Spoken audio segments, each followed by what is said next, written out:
Hello, folks. There are several traits that go into make a good leader. We are going to focus on four of those traits today. I call them the 80s of leadership, for they are integrity, magnanimity, humility, and creativity. Integrity. When a person's outward actions match their inner values, this is integrity.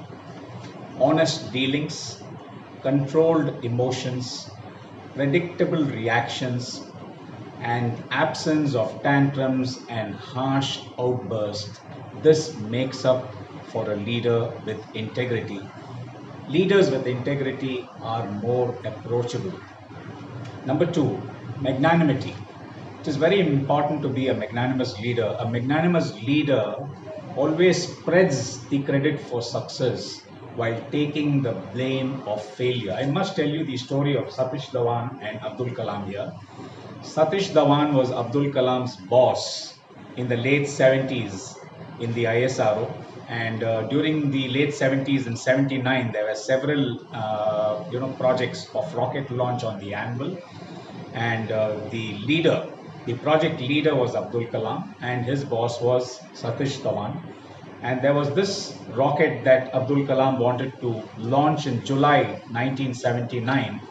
Despite some apprehensions from his team members, they felt they were not ready, but Abdul Kalam green flagged it, and the countdown was started.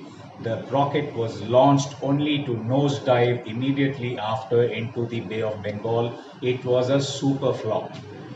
Naturally, Abdul Kalam was very upset. The weight of the entire nation was on his shoulders, and he was especially very nervous about meeting the press because a press conference had been planned after the launch. International media was there, so he went up to Satish Dhawan, apologized for the failure, and said that he would make up for it. And he said, "Sir, give me some time. I have to go meet the press. Let me go and meet them." Satish Dhawan immediately stepped up and said, "No, Abdul Kalam, you don't have to go meet the press. I will go meet the press." So he went and met the press, apologized to the nation, and also reassured them that because they had several projects on the anvil, they would soon come up with a successful launch.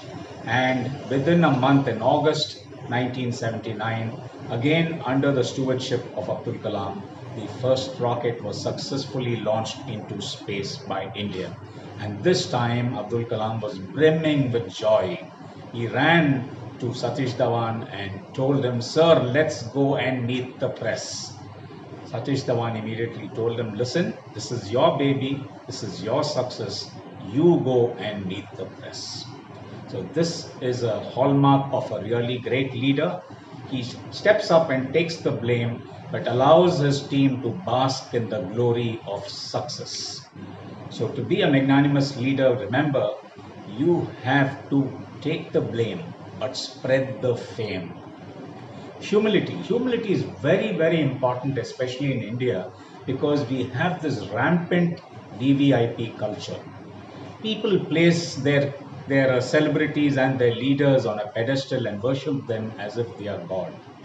This goes to these leaders' heads, and they start demanding this kind of service from the people. You must be a humble leader, and a humble leader is not self-effacing. They don't put themselves down.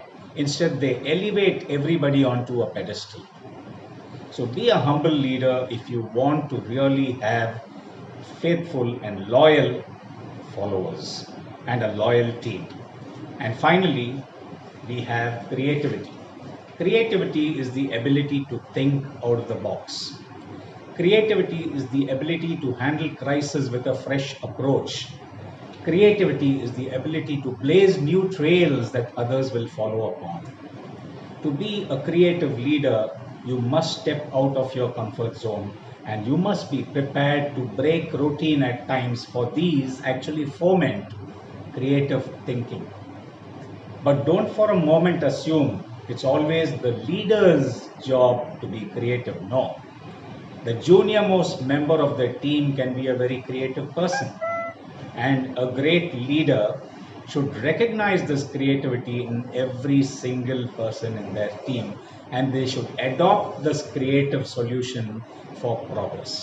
So those are the 4 Ts of leadership: integrity, magnanimity, humility, and creativity. Thank you.